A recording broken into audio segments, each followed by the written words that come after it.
Hi everybody and welcome to Simply Scuba. Today we're answering questions from Google about dry suits, an essential tool for protecting yourself from exposure in cold waters or just on longer dives to try and stay warm, so let's dive straight in. Can you scuba dive with a dry suit? Yes, but it needs to be a dry suit specifically made for scuba diving though.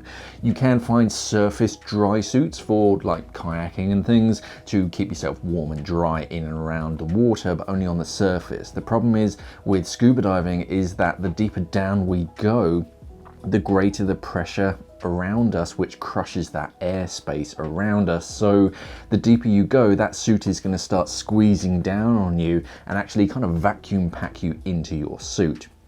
Dry suits for scuba diving will have a pair of valves fitted to compensate for this squeeze. One valve on your chest that connects to a hose, just like your BCDs, so that you can add air into your dry suit as it squeezes under that pressure, and a dump valve, usually on your shoulder, that allows any expanding gas to escape as you ascend. You can also use your dry suit to control your buoyancy while scuba diving, but I wouldn't wear a surface dry suit to go scuba diving. That will be very uncomfortable. What do you wear under a scuba dry suit?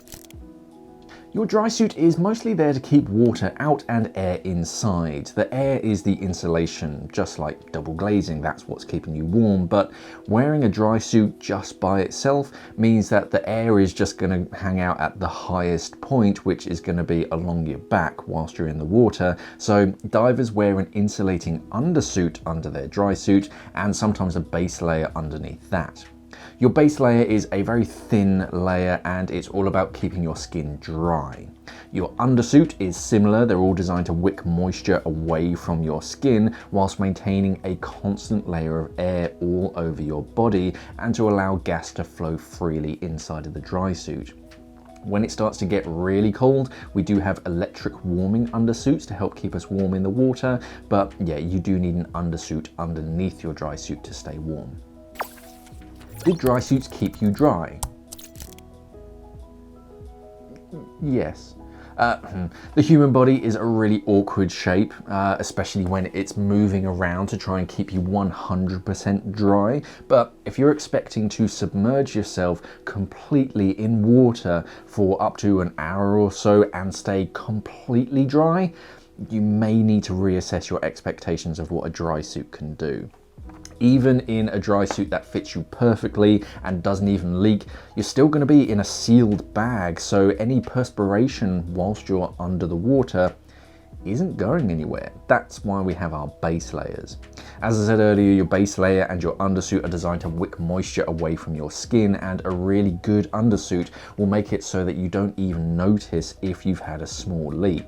They'll still keep you warm when wet. That's what the materials are made for, and that's why scuba diving undersuits are the price that they are.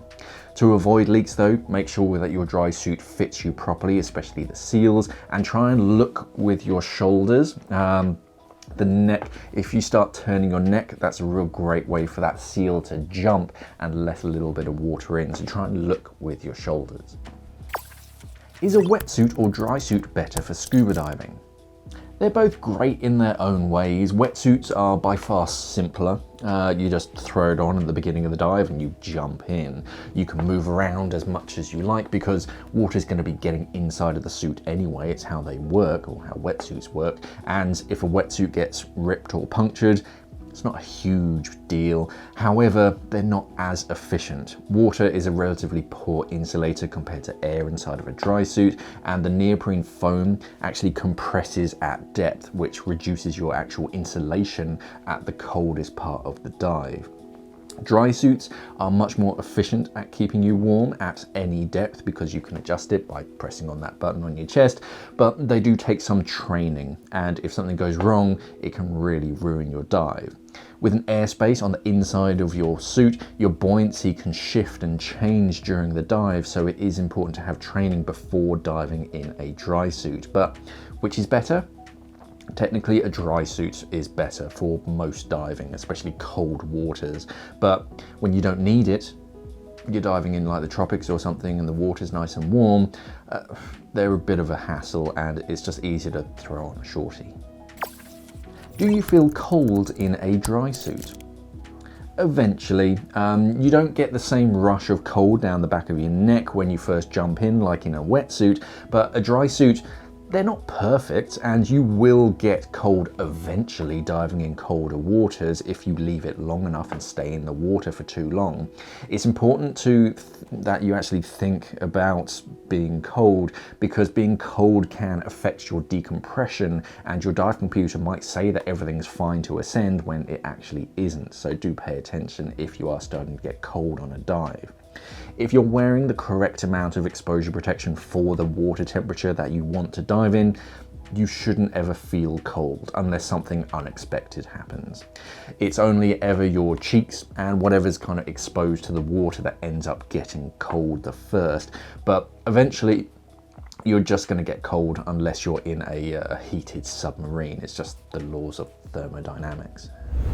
And that's it for today. If you have any questions about dry suits, let me know down in the comments below. And if you use the hashtag AskMark, just makes it a lot easier for me to find it. And I might actually answer it on Friday's Q&A. Remember to head over to simplyscuba.com for the latest scuba diving equipment, and check out our merch store by clicking on the banner underneath this video. Thank you for watching, everybody, and of course, safe diving.